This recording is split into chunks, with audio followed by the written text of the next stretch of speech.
إن تك مثقال حبة من خردل فتكن في صخرة أو في السماوات أو في الأرض يأت بها الله إن الله لطيف خبير.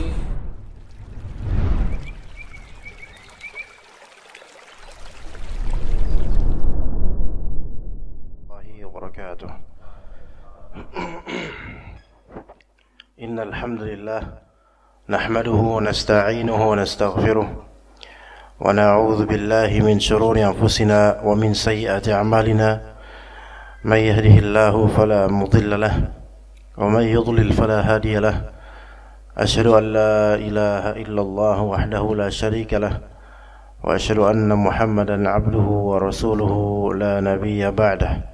قال الله تعالى في كتابه الكريم يا أيها الذين آمنوا اتقوا الله حق تقاته ولا تموتن إلا وأنتم مسلمون. يا أيها الناس اتقوا ربكم الذي خلقكم من نفس واحدة وخلق منها زوجها وبث منهما رجالا كثيرا ونساء واتقوا الله الذي تساءلون به والأرحام إن الله كان عليكم رقيبا. يا أيها الذين آمنوا اتقوا الله وقولوا قولا سديدا يصلح لكم أعمالكم ويغفر لكم ذنوبكم ومن يطع الله ورسوله فقد فاز فوزا عظيما. فإن أصدق الحديث كتاب الله وخير الهدي هدي محمد صلى الله عليه وسلم وشر الأمور محدثاتها وكل محدثة بدعة وكل بدعة ضلالة وكل ضلالة في النار. أما بعد. Para jemaah sekalian yang dirahmati oleh Allah Azza wa Jalla, pembahasan kita pada pagi hari kali ini biiznillah ta'ala yaitu tentang as-sadaq. As-sadaq atau dikenal lebih umumnya oleh masyarakat disebut mahar. As-sadaq adalah sinonim dari al-mahr menurut tinjauan fikih Islam. Ada beberapa poin insyaallah yang kita bahas pada pagi hari ini dan kesemuanya insyaallah penting karena sesuai dengan syariat Allah Azza wa Jalla. Namun hadis yang paling menjadi acuan tentang mahar itu hadis Sahal bin Sa'ad, yaitu tentang seorang perempuan yang menghibahkan dirinya kepada Nabi SAW. Nanti insya Allah akan kita bahas, dan pembahasan itu perlu diulang-ulang disebabkan banyak sekali faedah dari hadis tersebut. Tapi kita mulai dari sadaq, yaitu hukum as-sadaq. Apa hukum mahar? Mahar itu hukumnya apa? Apakah dia wajib ataupun dia rukun akad atau dia sunnah muakkadah? Maka yang sahih dan itu dan tidak ada pendapat lain yang mu'tabar melainkan yang menyatakan bahwasanya ini yang benar dan ini satu-satunya pendapat yang benar ya untuk masalah hukum mahar, bahwasanya hukum mahar adalah wajib dalam pernikahan, wajib ya. Tetapi ingat kewajiban penunaian mahar ini tidak lazim atau tidak mesti ada saat akad. Mahar ini tidak harus ada saat akad. Tidak harus disebut saat akad dan tidak harus ada di atas meja saat akad dan tidak harus diketahui semua orang. Tidak harus diketahui semua orang, tetapi hukumnya tetap wajib atas pihak laki-laki, sadaq atau mahar kepada perempuan, bukan kepada perempuan ya. Dalilnya apa? Dalilnya surat An-Nisa. Di antara dalilnya surat An-Nisa ayat ke-4. Di antara petikan dari surat An-Nisa ayat ke-4. Kata Allah Azza wa Jalla, wa atu an-nisa wa atun nisaa sadaqatihinna nihlah, dan berikanlah mas kawin atau mahar kepada perempuan yang kamu nikahi sebagai nihlah, yaitu sebagai pemberian yang penuh kerelaan. Sebagai pemberian yang penuh kerelaan. Taib, itu perintah untuk memberikan mahar. Nah, hukumnya wajib. Kemudian dalil berikutnya di surat An-Nisa lagi, ayat ke-25. Bahkan ayat ini berkaitan dengan perempuan amah, yaitu perempuan yang budak perempuan. Ya. Kata Allah Azza wa Jalla, "Fankihuhunna bi'izni ahlihinna wa atuhunna ujurahunna bil ma'rufi muhsanatin ghaira musafihat." Maka di sini perintahnya apa? Yaitu fankihuhunna, maka silahkan kalian nikahi mereka. Ya, nikahi mereka dengan izin ahlihinna, dengan izin ahl, yaitu dengan izin keluarganya, maksudnya adalah walinya. Ya, dan kemudian perintah di sini fankihuhunna, lafal inkihu. Di sini perintah dimaksudkan pembolehan. Ya, al-amr lil ibahah. Tapi wa atuhunna ujurahunna, maka atu di sini perintah lil wujub. Dalam ayat ini, kutipan ayat ini ada dua perintah. Fankihuhunna biizni ahlihinna wa atuhunna ujurahunna. Maka silahkan kalian nikah dengan mereka, dengan perempuan-perempuan itu, halal. Ini berarti perintah, tapi maksudnya pengizinan. Boleh kalian nikahi mereka, tapi dengan syarat wali, izin keluarganya. Ya. Kemudian wa atuhunna ujurahunna. Yang sekarang wa atuhunna ini perintah juga, tapi perintah yang kedua ini lil wujub, untuk kewajiban. Jadi kadang ada perintah yang sifatnya atau konsekuensinya mempersilahkan, ibahah, membolehkan, mengizinkan. Contoh, kata Allah Azza wa Jalla, kulu washrabu, silahkan makan, silahkan minum. Ini perintah untuk pembolehan. Famsu fi manakibiha wa kulu min rizqih, maka jalanlah di jalanan-jalanan di bumi ini dan makanlah oleh kalian dari rezeki dari Allah. Ini semua perintah, tapi perintah untuk pembolehan, mempersilahkan. Jadi kadang ada al-amr lil ibahah, ya, perintah yang bertujuan membolehkan, mempersilahkan. Taib. Di sini wa atuhunna ujurahunna, berikanlah kepada perempuan-perempuan itu ujur. Ujur jamak dari ajr. Yang dimaksud ujur atau ajr di sini adalah apa? Yaitu sodak atau mahar. Itu maksudnya. Maka berikanlah kepada perempuan-perempuan itu mahar. Ini perintah wajib. Taib, kemudian dikaitkan bil ma'ruf, ya. Maka bil ma'ruf di sini sesuai dengan hal yang ma'ruf. Sesuai dengan hal yang ma'ruf,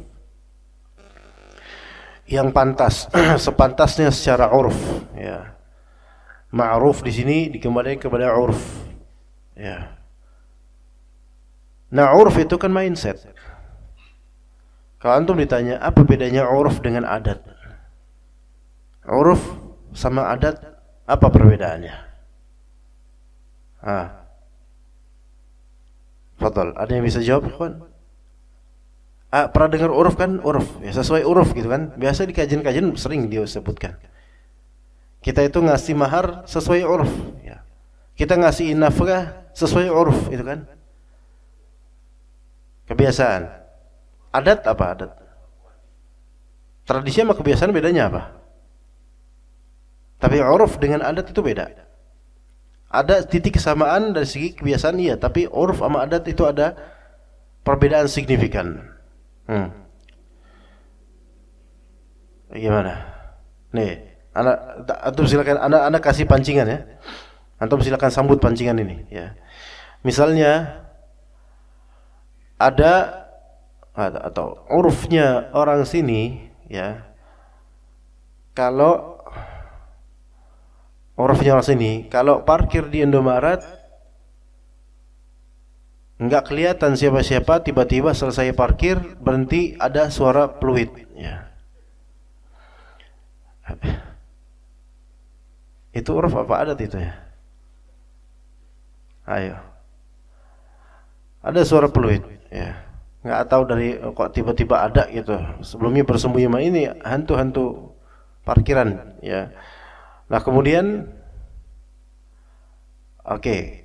Dah selesai belanja balik, kemudian ternyata sudah ada yang standby, hamba Allah, ya, makhluk hidup, ya, berdiri di dekat motor Anda, siap untuk narik ke belakang, sok sibuk, ya. Taib. Berapa umumnya standarnya gitu, secara logisnya itu bayar buat orang ini berapa? 2.000. Apalagi sekarang BBM naik, berarti 2.250. Ya. Taib. 2.000. Wallah 2.000 ikhwan. Ya, Masya Allah. Sebenarnya tidak fair, ya. Dan itu pekerjaan haram. Untuk tempat-tempat yang tidak meridhoi sebenarnya ada pungutan seperti itu haram penghasilannya. Ya, oke. Tapi tidak semua orang yang memberinya lantas berdosa, kadang-kadang karena memang ini sudah menjadi apa? Uruf atau adat. Taib. Berapa biasanya mestinya apa namanya standar kearifan lokal? Berapa? 2.000. Taib. Antum nggak mau ngasih, cuman nggak enak karena ini sudah menjadi adat. Bisa dibedakan nggak di sini mana yang adat, mana yang urf? Ayo. Oke. Tahlilan itu adat atau urf? Ayo, sok, silakan. Tahlilan itu adat atau urf? Ayo, adat atau urf? Adat, kebiasaan. Iya, adat berarti. Hah? Adat. Oh. Kalau misalnya ini kan tahlilan 40 harian, ya, oke. Tahlilan 40 harian adat atau uruf? Antum bilang adat. Kalau misalnya kata orang kalau 40 hari enggak ditahlilin nanti arwah gentayangan. Ini adat atau uruf? Pernah dengar kayak gini kan, ya? 40 harian nanti pamali. Kalau enggak ditahlilin nanti pamali, durhaka antum. Tapi ini adat atau uruf yang seperti ini? Adat. Uruf atau adat? Uruf. Sekarang mulai paham enggak bedanya? Uruf itu kearifan lokal, adat itu tradisi atau kebiasaan. Gampangnya begini. Uruf itu mindset, adat itu perbuatan yang dibiasakan. Udah ketemu titiknya? Itu bedanya, ikhwan. Bedakan antara uruf dengan adat. Ya. Maka dalam ayat ini bil ma'ruf, berikanlah mahar sesuai dengan uruf yang berlaku, ya. Yaitu sesuai dengan mindset lokal. Paham di sini, ikhwan? Kalau mindset lokalnya itu urufnya cocoknya, pantasnya secara kearifan lokal, maharnya cukup seperangkat alat sholat itu udah cukup, maka khulas. Udah cukup gitu.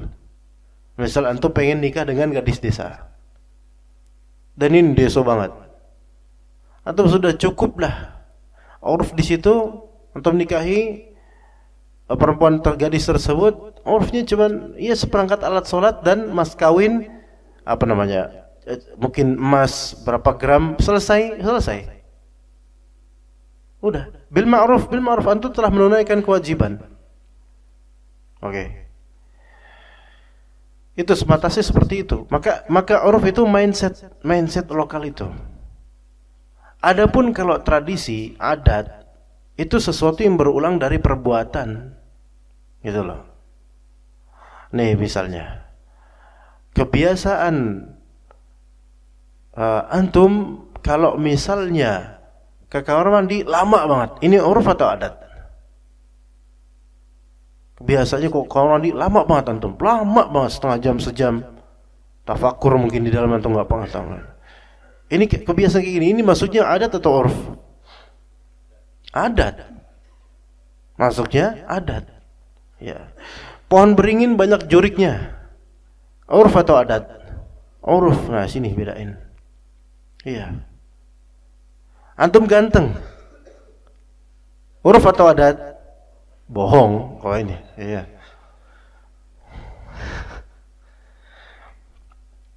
Taib, wa atuhunna ujurahunna bil ma'ruf, berarti pemberian mahar itu disesuaikan dengan kearifan lokal, dan kearifan lokal di sini baik sektor daerah tersebut atau lebih spesifik, dan ini lebih afdal, kembali ke keinginan perempuan tersebut.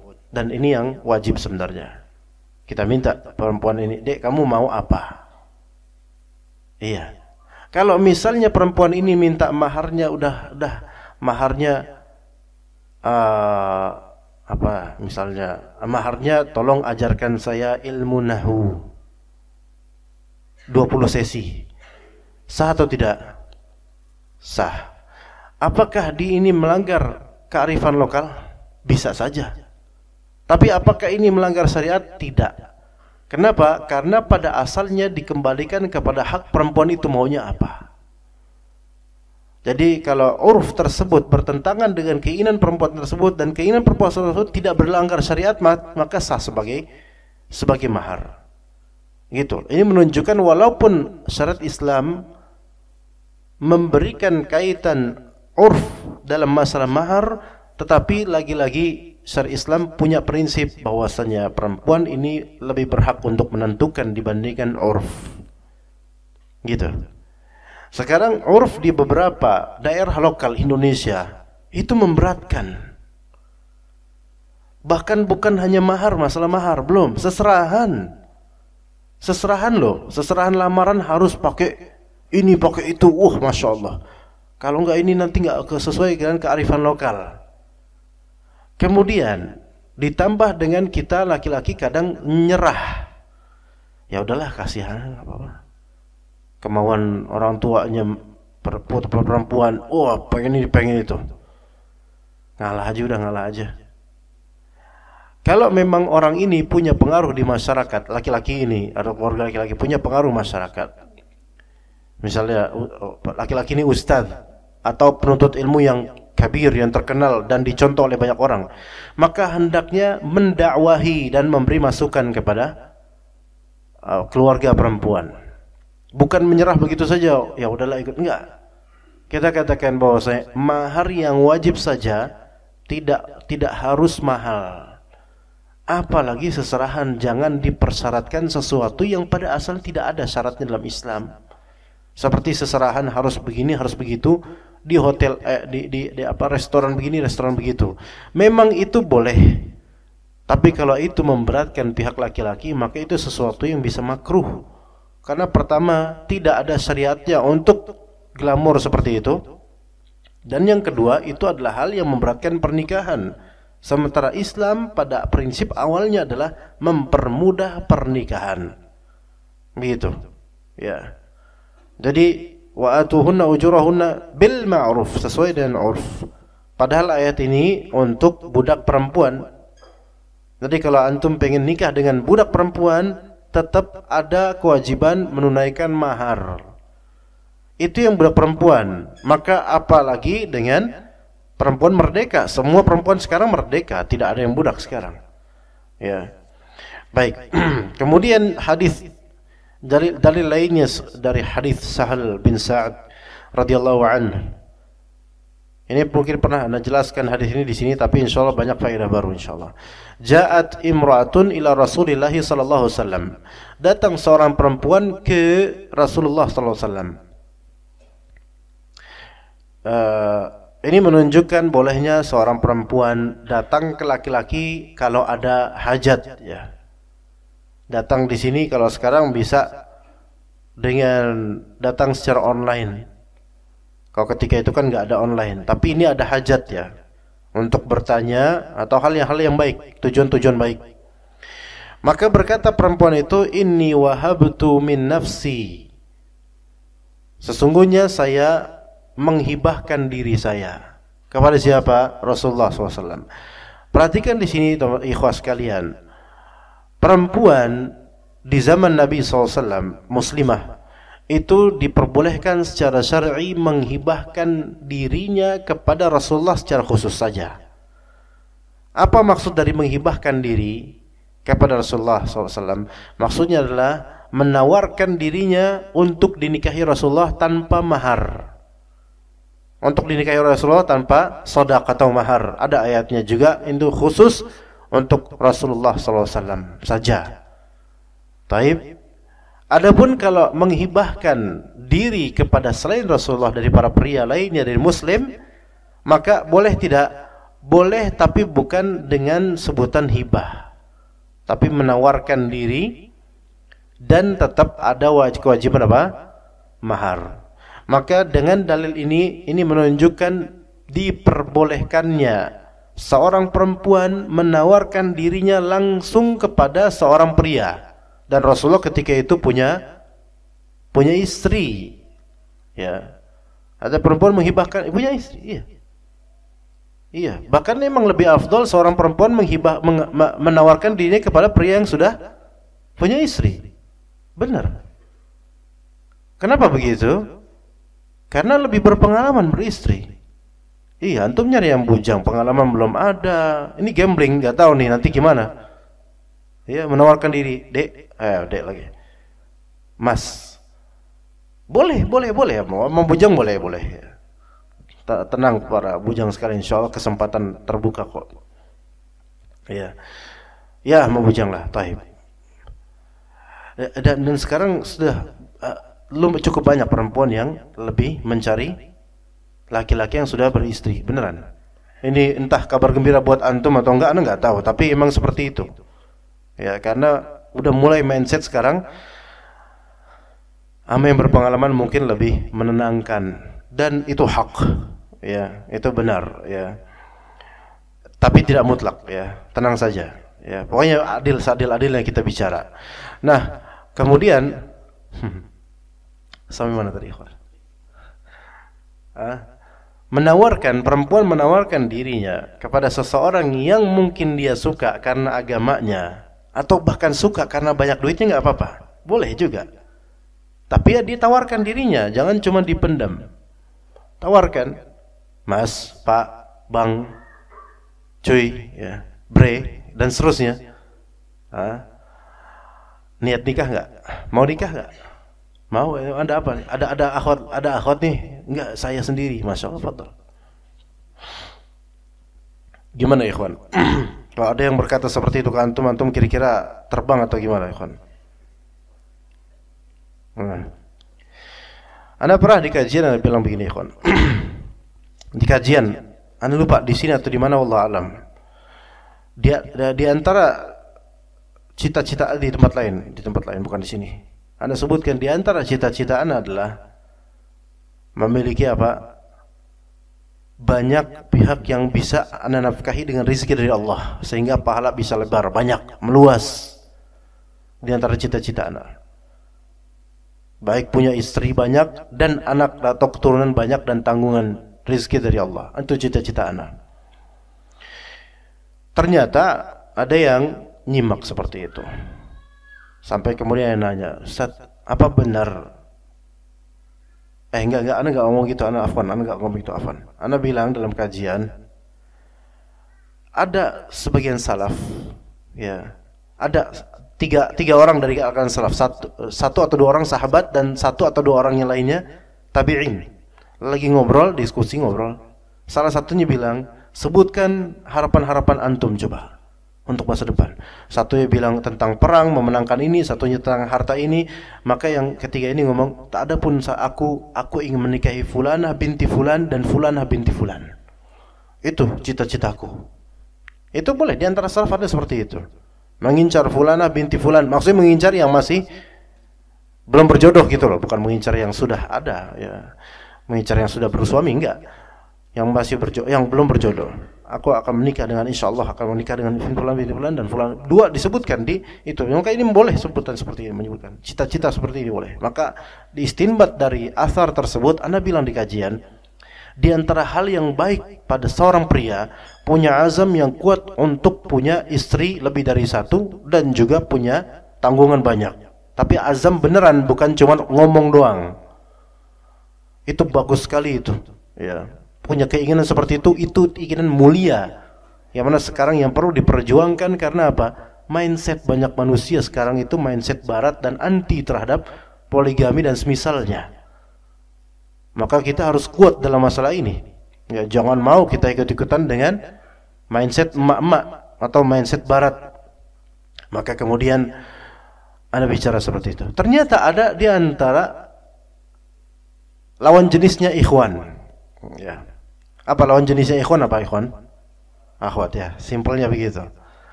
Mendengar itu secara online di kajian, maka kemudian, dan dia salah satu konsumen, "Afwan Ustaz, ana mau nanya," kata dia. "Apa benar kalimat ini kalimat Ustaz?" Ya. Di kajian ini menit sekian. Taib, ana buka kajiannya, link dia. Oh, itu kajian ana ternyata. Menit sekian. Oh, ana bicara gitu. Iya, itu ana yang ngomong, iya jelas ana yang ngomong kan. Apakah itu adalah cita-cita Ustadz sendiri? Karena bilang iya. Kenapa emangnya? Anda pengen menjadi bagian dari cita-cita Ustadz. Gimana ya kawan? Waduh. Anda bilang afwan, lagi proses. Ya, ada proses yang lain. Ya. Oh ya udah, kalau gitu jazakallah khairah. Udah selesai. Iya. Kalau antum, dan ini belum menikah sama sekali orang ini. Kalau antum ada di antara ikhwan yang belum menikah, fadhal, nanti anak kasih, anak perkenalkan. Tapi anda nggak kenal orang ini. Namanya si perempuan, anda nggak tahu, jangan-jangan ikhwan anda nggak tahu nih, atau di prank atau nggak tahu. Insya Allah perempuan akhwat. Ya. Kalau ada yang mau menikah, maksudnya siap menikah, biiznillah, siap berjihad dengan pernikahan, mudah-mudahan bisa nanti. Ya, daripada Anda tanya usia berapa, sekitar sekian. Kenapa belum menikah sampai usia sekian?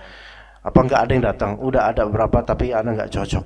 Tuh, insyaallah cocok sama antum yang insyaallah lagi mau nikah. Memang majlis ini bukan biro jodoh. Tapi jika ada ya yang ingin menikah, ingin beribadah, maka ini insyaallah mungkin menjadi yang terbaik. Mungkin ya. Begitu. Daripada sama ana, mendingan sama antum yang masih single insyaallah. Ya. Masya Allah jadi majlis biro jodoh. Enggak, Allah, ana enggak suka biro jodoh ya. Daripada buat orang mendingan buat ana. Tetapi ini maksudnya adalah siapa yang mau berbuat baik padanya, tafadhol. Sama kayak di masjid, siapa yang mau mendonasikan kebaikan buat fulan atau fulana, tafadhol, ayo kita kumpul nanti. Itu. Ini adalah share kebaikan, enggak masalah insyaallah ya.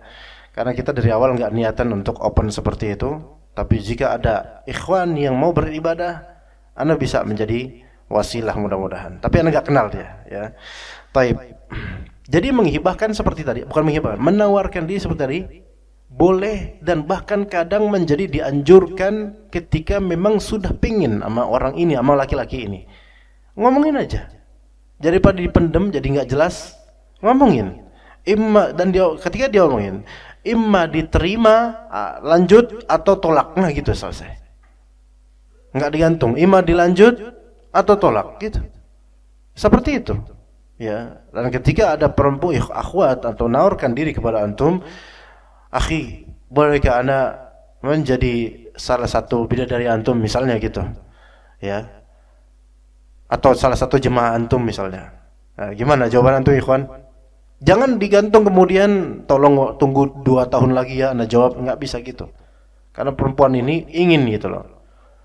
Ya. Bolehkah ana menjadi jemaah antum? Antum bingung nih, pusing. Jangan sampai kelihatan chat ini sama istri misalnya gitu kan. Basa-basi dulu. Jemaah apa nih? Jemaah umroh gitu apa? Jemaah apa? Diam. Kemudian antum putuskan. bismillah atau afwan, belum bisa. Dah gitu. Mendingan patahin aja hatinya sekalian, nggak bisa, daripada antum gantungin, zalim nanti, ya. Begitu. Ya, faqamat tawila. Maka perempuan itu kemudian berdiri di waktu lama dirinya perempuan ini. Di dekat Rasulullah SAW, di depan Rasulullah SAW. Nah, di sini Rasulullah dalam riwayat lain memperhatikan perempuan ini. Ini dalam tahap nazar. Ya, melihat gitu. Ya, atas ke bawah melihat. Tentu bagian yang boleh dilihat ya, melihat. Berpikir gitu Rasulullah SAW. Tapi sepertinya Rasulullah SAW belum mau menikah lagi enggan. Ya. Terus gimana? Apa yang terjadi berikutnya? Faqala rajulun, ada seorang pria dari sahabat Nabi. Zawajniha illam takun laka biha haja. Ya Rasulullah, udah nikahin ke saya aja kalau memang engkau enggak mau. Ini dalil menunjukkan bahwasanya boleh bagi antum menawarkan diri kepada perempuan yang menawarkan diri pada orang lain. Ya. Kayak tadi nih. Ya. Persis kayak tadi. Ada yang menawarkan diri kepada anak dan anak belum mau atau memang enggak mau. Dan anak kasih tahu ke antum sekarang. Dan kemudian antum habis kajian datang, "Ustaz, afwan Ustaz. Kalau gitu buat anak aja Ustaz," gitu kan. Iya, persis seperti ini. Iya. Udah sama Ana saja Ustaz dia. Kan antum enggak butuh sama dia, udah sama Ana aja. Ana selama ini udah nyari jodoh enggak dapat. Mungkin pakai wasilah antum bisa Ustaz. Ya, seperti ini persis. Ya, zawajniha illam takun laka biha haja. Kalau engkau lagi tidak butuh nikah ya Rasulullah, udah nikahin saya aja sama dia. Maka memang seperti Rasulullah enggak mau menikah dengannya. Maka berkata Rasulullah, "Hal indaka min syai'in tusdiquha?" Apa engkau ada sesuatu yang bisa engkau maharkan buat dia? Itu yang langsung Rasulullah SAW tanyakan kepada si pria laki-laki itu. Maharnya ada enggak? Ya. Memang zaman itu dengan zaman sekarang berbeda ya kebutuhannya. Ya kalau sekarang lebih prioritas pertanyaan kamu udah kerja apa? Penghasilannya apa? Ini maklum, enggak apa-apa. Nanya seperti ini enggak apa-apa, hak juga. Karena kan masa depan kayak gimana nanti makan, minum dan seterusnya kan perlu uang. Ya, pekerjaannya apa? Di mana? Ya. Tapi Rasulullah SAW dan sebaiknya kita ikuti beliau SAW itu bertanya maharnya apa. Bukan maharnya apa. Apa yang kamu punya dari mahar? Ini seperti apa? Menyerahkan juga ke orang itu, pria itu punya apa dari mahar, semampunya aja. Maka kata pria itu apa? Ma indi illa izari. Saya enggak punya apa-apa ya Rasulullah kecuali sarung saya. Iya, udah sarung doang enggak ada mereknya pula, gitu kan. Zaman itu kan, ya. Zaman itu dengan sarung sekarang jelas beda, ya. Beda. Saya cuma punya izar doang. Maka kata Rasulullah apa? In a'taitaha iyyahu jalasta la izara lak. Kamu itu gimana? Kalau kamu kasih itu sarung ke akhwat ini, nanti pas kamu duduk, nah, nggak pakai katok gitu apa? Nggak ada celana. Jadi zaman itu ya ikhwas sekalian nggak pakai bantol kayak sekarang kita nih. Izar itu kain yang diikat gitu loh, gitu. Makanya sebagian dari Salafi versi light, ya, Salafi versi lain ya, itu mengharamkan bantolun, sirwal nggak boleh, pakai sarung, ya gitu. Ada yang seperti itu, ya. Tapi nggak istimbatnya nggak benar itu. Nanti kalau kamu duduk nggak pakai sarung, pakai jubah doang, ntar ya repot urusannya kalau nggak pakai itu. Cuman itu doang yang kamu punya. Masya Allah, zaman itu ya. Faltamis syai'a, ya udah carilah apa gitu. Iltamis itu cari. Cari di sini, cari dengan teliti lah apa gitu yang kamu punya kayak gitu. Maka kata dia, ma'ajidu syai'a, saya nggak punya apa-apa ya Rasulullah. Ya. Iltamis walau khataman min hadid. Coba ini cari apa kayak gitu, walaupun cuman sebulat cincin yang terbuat dari besi doang lah gitu. Itu apa sih nilainya, nggak seberapa sih gitu, walaupun bernilai tapi nggak seberapa. Falam yajid, dia nggak punya. Tapi pria ini pengen nikah. Ini ikhwan, ini dia nih, lihat nih. Nikah itu, wahai pria ya, nikah itu nggak harus nunggu antum kaya, jangan bahlul. Nikah itu nggak harus nunggu antum kaya. Justru dengan nikah antum kaya, insyaallah. Ya, ini mindsetnya jangan dibalik. Nunggu kaya dulu baru nikah. Enggak, antum nikah bakal kaya insyaallah. Minimal gulingnya 2 habis nikah. Iya, guling pribadi dan guling yang kalau kita peluk bisa meluk balik. Nah itu minimal gitu. Kemudian bantal 2, insyaallah rezekinya yughni, yaitu Allah Ta'ala akan cukupi. Ya, mindsetnya tuh jangan kayak banyak orang tuh ya, nunggu mapan dulu saya baru nikah. Ya akhi, kalau antum memang takut fitnah dan antum benar-benar pengen nikah, cepetan, jangan nunggu kaya dulu. Ya, ada orang nunggu mapan dulu sampai bapuk, dia tetap aja apa bapuk, bujang lapuk, sampai gitu aja terus. Nggak ada kemudian pikiran ayo nikah segera, enggak. Cepetan. Ya. Ini sesuatu yang harus fastabiqul khairat dalam masalah ini, karena ini ibadah gitu loh. Lihat sahabat ini tuh sampai enggak punya apa-apa dan di depan Rasulullah gitu loh. Saya enggak punya apa-apa ya Rasulullah. Ya, dan Rasulullah SAW tahu keadaan orang ini, dari segi syahwat dia pengen nikah, tapi dari segi ekonomi kurang. Yang seperti ini ikhwan, jangan antum bully sebenarnya. Dia tuh punya roghbah pengen nikah, tapi ini bantu, bagaimana caranya? Buat dia nikah gitu. Buat dia nikah, gimana caranya? Jangan kemudian, tar tunggu kaya dulu. Nggak kaya-kaya dia. Justru kunci kekayaan tuh di pernikahan, benar Pak? Coba mindsetkan gitu ke anak-anak kita, insyaallah. Mindsetkan gitu sesuai dengan mindsetnya salafus saleh. Kecuali kalau memang antum lagi fokus thalabul ilm, betul-betul konsentrasi thalabul ilm, okelah. Tunda dulu sampai mungkin marhalah menuntut ilmunya sudah agak mapan, baru nikah. Karena thalabul ilm butuh perhatian, butuh konsentrasi lebih. Seperti misalnya lagi mulazamah bersama masyayikh di Madinah misalnya, sekian tahun, selesai baru nikah. Ya, oke lah, itu masih dimaafkan. Tapi kalau misalnya tinggal di Jakarta, tiap hari bolak-balik kemana-mana, perempuan di mana-mana, terus kemudian pengen nikah, kemudian ditahan karena masalah uang. Lihat, orang itu lebih banyak pusing mikirin walimahan dibandingkan pikirin tanggung jawab setelah nikah. Ini kesalahan. Tanggung jawab setelah menikah, yaitu tanggung jawab di akhirat nanti bagaimana terhadap anak istrinya nanti, itu yang harus lebih diperhatikan dibandingkan dengan walimah nanti gimana bismillah insyaallah. Bahkan walimah itu bisa pending nanti kalau udah agak ada duitnya terkumpul, bismillah. Tapi walimahnya 2 bulan setelah nikah, boleh karena sesuai kemampuan.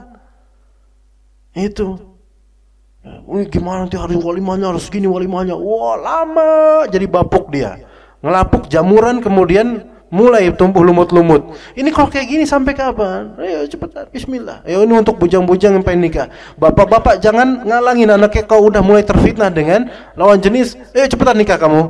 Daripada kayak gini mulu, ayo cepetan nikah. Ya, kalau memang dirasa insya Allah dia bisa, insya Allah. Bismillah. Apalagi anak ini talibul ilmu, punya ilmu, bismillah, insya Allah tawakal sama Allah. Ya begitu, jangan diperlambat dengan pikiran-pikiran dari syaitan ya. Kemudian falam yajid, enggak punya dia. Maka Rasulullah kasih solusi. Ama'aka minal Qur'ani syai'? Apakah kamu hafal Quran beberapa gitu? Sedikit seberapa gitu. Naam, suratu kadza wa suratu kadza. Iya, saya hafal surat ini dan surat ini. Ya, disebutkan surat-suratnya. Maka berkatalah kemudian qad zawwajnakaha bima ma'aka minal Qur'an. Ya udah kalau gitu kami telah menikahkanmu dengan perempuan ini dengan apa yang kamu punya dari Al-Qur'an. Apa maksudnya? Apakah membacakan dia? Apa hukumnya? Ini. Ada orang Laki-laki menikah, saya nikahkan, saya terima nikahnya dengan putri bapak dengan mahar surat Ar-Rahman. Nikahnya sah atau enggak, ikhwan? Ya, coba Salim. Punya anak putri enggak? Masih kecil antum anak putri masih. Ya, saya nikahkan ini. Ya, saya terima nikahnya dengan mahar pembacaan surat Ar-Rahman. Pertanyaannya, sah enggak nikahnya? Sah? Sah. Tuh saksinya banyak kan? Saksinya banyak kan? Ya, kemudian maharnya sah atau tidak? Tidak. Tidak. Maharnya tidak. Karena mahar dengan surat Ar-Rahman, masih membacakan surat Ar-Rahman tidak sah sebagai mahar. Iya. Murah nggak itu? Ya cuma ngebacain doang.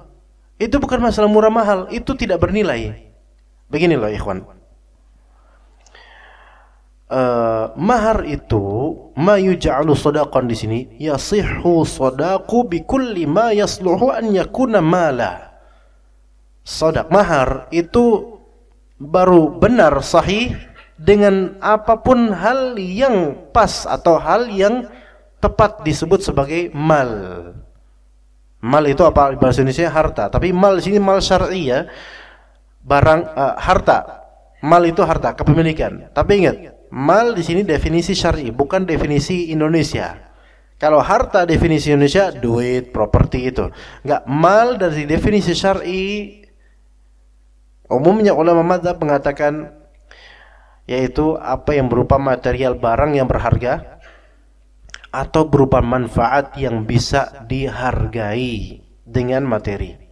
Manfaat yang bisa dihargai dengan materi. Ingat ini jemaah sekalian.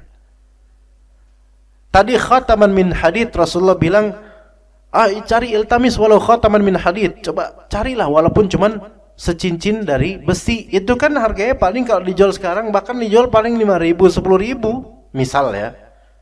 Misal ya. Khataman min hadid 10.000 atau 50.000 lah paling mentok ya.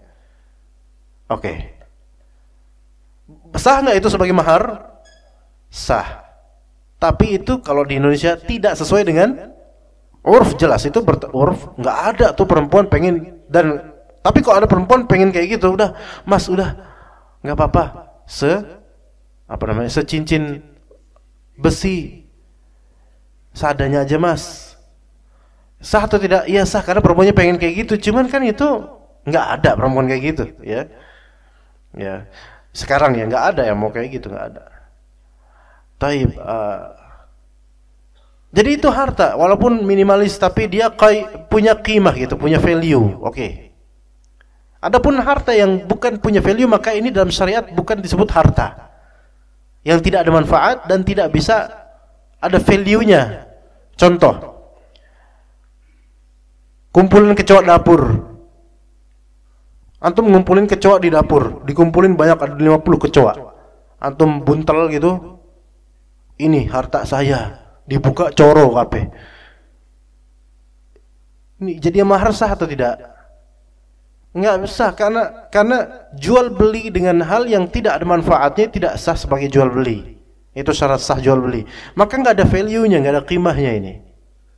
Enggak ada nilai. Iya.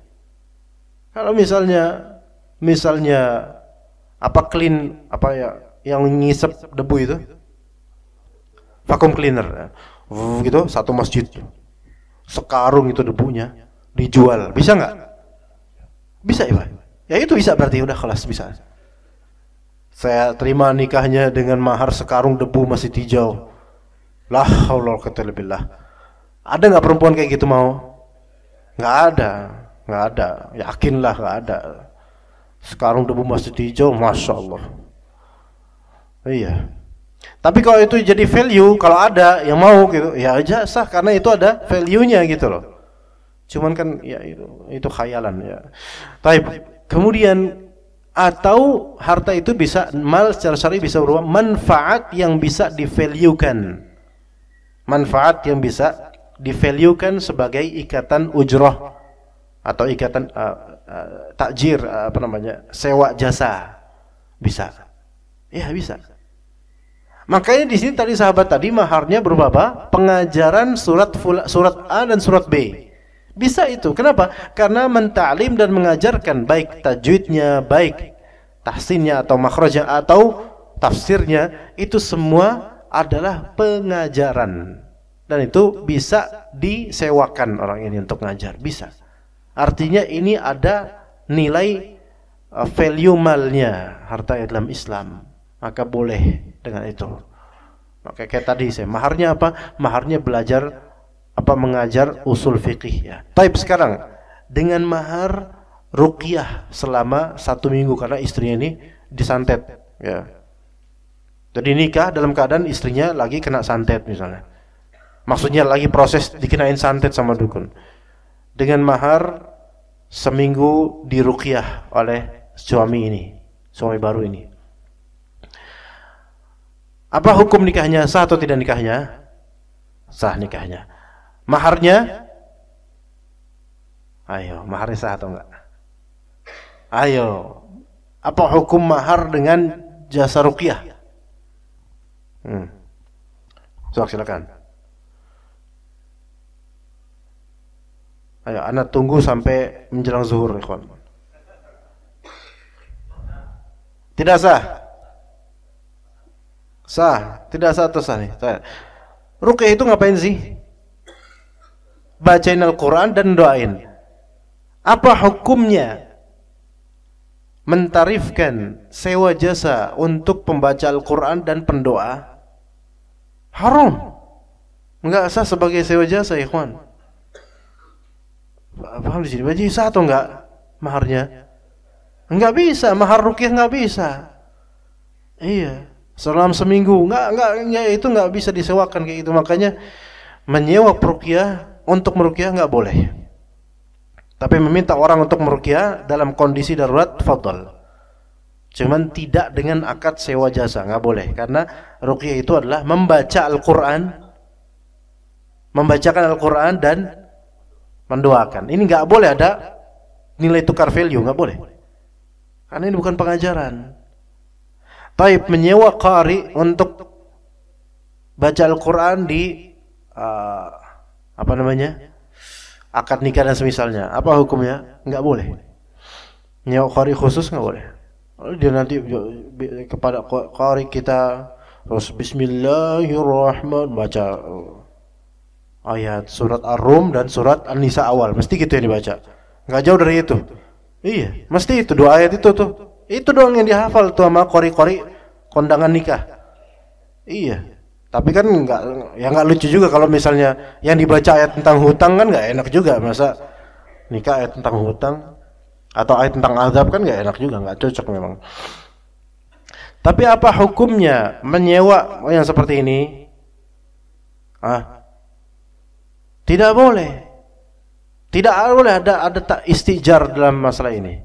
Tapi kalau misalnya mengundang ada orang, silakan mau bacakan ya, supaya kita ingat dengan Al-Quran ketika majlis akad.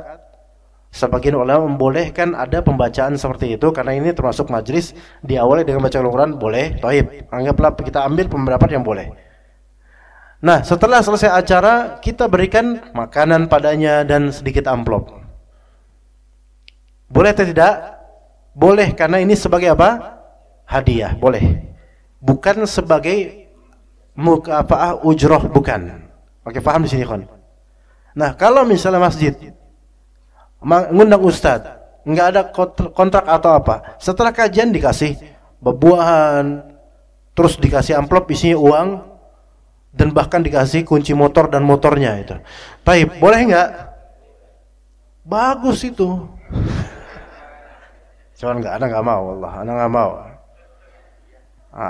Ya hadiah sih, cuman janganlah. Iya, nah soalnya udah punya mobil lah ya. Enggak, bercanda lah Allah, kita bilang enggak. Jadi ingat, sodak itu apa yang pantas dijadikan mal, ada value malnya, nilainya, qimah materiahnya bisa gitu loh. Adapun yang tidak boleh diqimah secara material seperti pembacaan Al-Quran, Terus pendoaan itu tidak bisa dijadikan mahar. Ya, begitu. Ya wallahu alam. Dan mahar tidak harus mahal, melainkan disesuaikan dengan uruf. Dan kalau keberatan maka hendaknya perempuan mentakhfif maharnya, meringankan maharnya. Dan kita rasakan insyaallah perempuan yang lebih meringankan maharnya itu yang lebih berkah, dan itu sesuai dengan sabda Nabi SAW. Maka didiklah anak gadis kita, anak perempuan kita untuk punya mindset bahwasanya di pernikahan itu yang dipertanggungjawabkan adalah apa-apa setelah menikah, dari melayani suami, berbakti dengan hak-hak suami, dan mendidik anak. Adapun soal walimah itu adalah keutamaan dari Allah. Besar tidaknya itu semua kebaikan tetap insyaallah.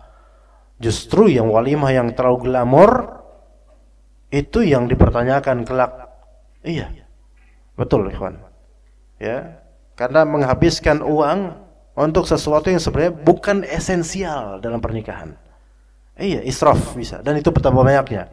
Lebih afdol mana coba? Lebih afdol mana yang lebih afdol? Walimah besar-besaran dan selesai duitnya habis, atau walimah semampunya, ya standar aja, dan sisa uangnya sebagai modal buat usaha suami. Ayo, enakan mana ikhwan?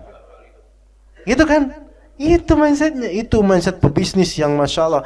Makanya Pak Rosadi banyak, ya masya Allah, punya channel banyak, ya masya Allah, sukses. Ya, semoga Allah Taala merahmati keturunan-keturunan kita dan menjadikan mereka mendapatkan calon-calon yang saleh atau salehah dan anak-anak yang saleh atau salehah. Jazakumullahu khairal jazaa wa sallallahu ala nabiyyina Muhammad wa ala alihi wa sahbihi ajma'in. Subhanakallahumma bihamdika asyhadu an la ilaha illa anta astaghfiruka wa atubu ilaik. Wassalamu alaikum warahmatullahi wabarakatuh.